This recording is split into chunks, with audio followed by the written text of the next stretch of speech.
Greetings to the 12 tribes of the children of Israel scattered abroad. Greetings in the name of the Most High Yah, through Jesus Christ of Nazareth, our soon coming King. Today we're going to look at Ephraim and the tribe of Dan, why they're not listed among the children of Israel in the final 12 in the book of Revelations. A lot of people seem to not know that the prophecies also went out against the tribes of Israel and of Judah, depending on their sins as well. Ephraim was prophesied against because of idolatry. They were the ones who led the children of Israel into slavery and captivity because they refused to follow the laws, the statutes, and the commandments of the Most High. So even in Isaiah 28 verse 3, it says, "The crown of pride, the drunkards of Ephraim shall be trodden under feet." And it says in Jeremiah 7 verse 15, "And I will cast you out of my sight, as I have cast out all your brethren, even the whole seed of Ephraim." What does seed mean? It means like the children of Ephraim. That's why when you look, Joseph got his seed back in the end because the tribes were split in two. Joseph and then the two half tribes of Ephraim and Manasseh. You see Manasseh in Revelations, you see Joseph there, but there's no Ephraim because there were prophecies that went out against Ephraim as well. Okay, so I did a story on it a couple years ago, and I'm going to read it. It says, "What could possibly happen to the tribe of Dan and Ephraim? Why they are not listed in Revelations?" Some of the scriptures I covered are Leviticus 24 verse 11, "The Israelitish woman's son blasphemed the name of the Lord and cursed, and they brought him unto Moses, and his mother's name was Shelomith, the daughter of Dibri of the tribe of Dan." Judges 18 verse 30, "And the children of Dan set up the graven image, and Jonathan the son of Gershom, the son of Manasseh, he and his sons were priests to the tribe of Dan until the day of the captivity of the land."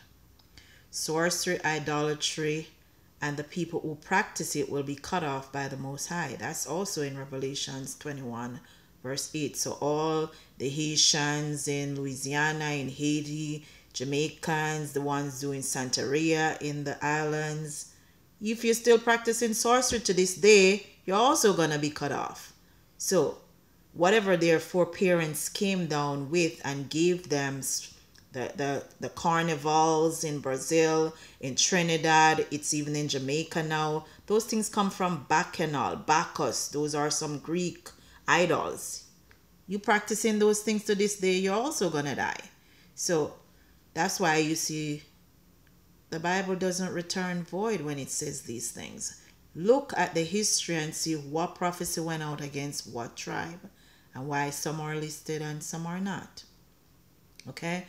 Alchemy and its evils are covered in Chaucer's The Canterbury Tales, in the tales of the cleric magician servant. Most West Indians did that book in literature class. And as you know, living amongst the West Indians, a lot of them still practice sorcery and those things that landed him in slavery in the first place. Dan and Ephraim seem to be prone to sorcery and idolatry and fights against the Jews. See the Testament of the 12 Patriarchs that you can find at www.sacredtext.com. Even Dan's forefather prophesied that he was going to be no more. So if you want more details as to what the tribe's forefathers told them would happen in the latter days, that's listed in the Testament of the 12 Patriarchs. And we see also here the Samaritans who claim descent from Joseph, Ephraim, and Manasseh, and from Gitta, where Dan settled. Simon Magus followed and fought Apostle Peter, and the Most High had to use his power through Peter to put an end to him. He wanted to buy the powers that the Most High gave to the apostles, but he could not be bought. That's covered in the book of Acts, chapter 8, verse 5 to 25. You can also look up Simon the sorcerer or Simon the magician, in Latin Simon Magus, and you'll see how he wanted to buy the powers and how he was still using sorcery even after he was baptized, and he had to be wiped off the face of the earth too.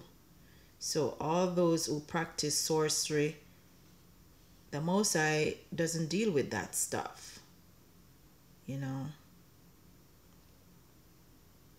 So that's why you see some of the tribes, they're not there in the end. And Simon Magus is his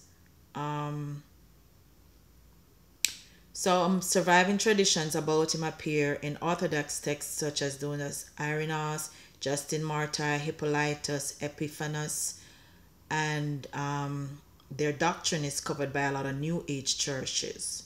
And Oprah and those people who are always talking about they had an epiphany, and that's where that stuff come from. It's come from sorcery.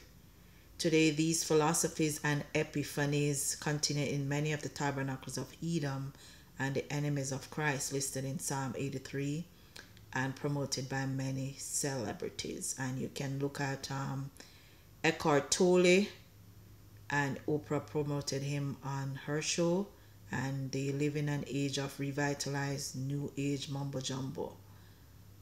Okay? So their epiphanies come from Simon Magus, the sorcerer.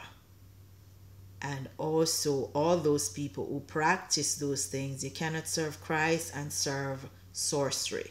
So all the tribes who still serve sorcery, they are not going to make it into the kingdom.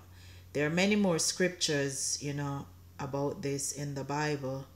And maybe that's why Dan is not listed in the 12 at the end, or Ephraim. And that will give you some background to start doing your research when it comes to why prophecies also went out against the Israelites.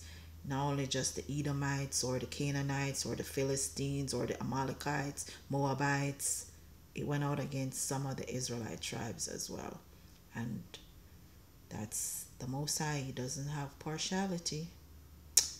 With that, I say shalom and peace.